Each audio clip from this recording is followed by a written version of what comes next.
Приветствую вас! История создания этого первого советского гоночного автомобиля возникла благодаря одному случаю. Знаменитый летчик Михаил Громов в 1938 году на соревнованиях чуть не побил на подаренном ему американском автомобиле Корт 812 рекорд скорости в СССР. Это был вызов всему советскому автопрому, так как в то время он не очень блистал не то что на мировой арене, но и у себя в стране. И позволить первенствовать у себя заграничной машине партия не могла. Поэтому в срочном порядке был дан указ Горьковскому автозаводу создать гоночный автомобиль, который мог быть на равных или даже превосходить американских конкурентов. Конструкторскую группу возглавил Евгений Агитов. Будущие гоночные автомобили решили создавать на базе ГАЗ-М1, серийно выпускавшийся на этом заводе.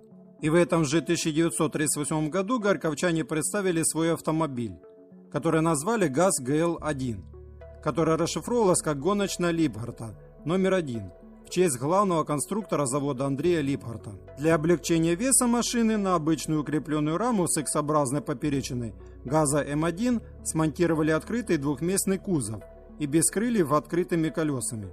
Силовым агрегатом послужил модернизированный путем установки новой головки блока цилиндров и увеличения диаметра клапанов бензиновый рядный четырехцилиндровый двигатель ГАЗ-М мощностью 65 лошадиных сил, способный разогнать автомобиль до 150 км в час.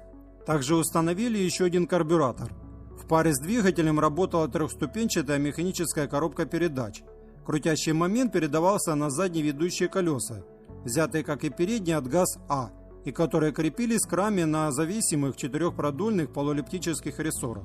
Передняя подвеска независимая на четырехпродольных полуэллиптических рессорах. Гидравлический рычажный амортизатор одностороннего действия. Колесная формула 4х2. Все остальное, включая капот, боковые части капота и решетки радиатора, взяты с М1. Чтобы улучшить аэродинамику машины, задняя часть была выполнена приплюснутой и имела оформление в виде расширенного хвоста. Все выступающие части, такие как подножки и фары, решили убрать. Перед водителем установили низкое ветровое стекло. Техником-испытателем нового автомобиля стал Аркадий Николаев. И он не только занимался ее испытанием, но и лично проводил техобслуживание и готовил высокооктановое топливо. На первом заезде, которое проводилось на 1 мая в Киеве, Николаеву удалось достичь скорости 143 км в час на дистанции 1 км с хода. Но этого оказалось мало, так как он не смог обогнать модифицированный ГАЗ-А другого гонщика, Георгия Клещева, который развил немного большую скорость. Впрочем, это не помешало Николаеву через месяц все же разогнать автомобиль до 148 км в час. По результатам заезда стало понятно, что с четырехцилиндрового двигателя ГАЗ-М1 большей мощности уже не выжить. Требовался новый, более мощный двигатель.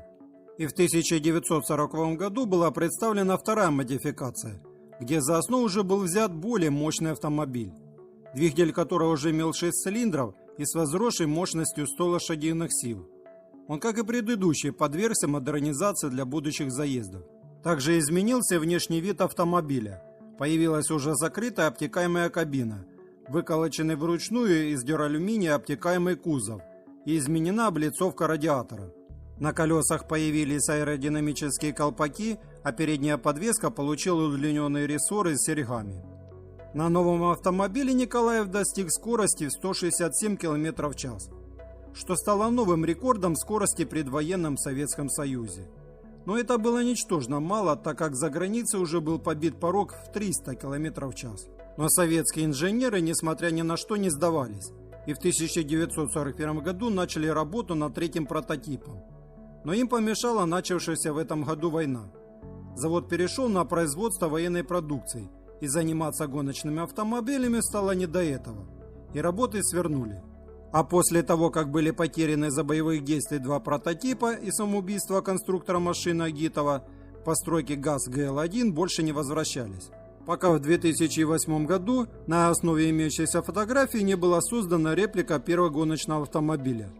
Из 2010 года данный автомобиль был выставлен в музее ретро-автомобилей в Москве на Рогожском валу. И если мой ролик вам понравился, был полезен, не забываем ставить лайк под этим видео.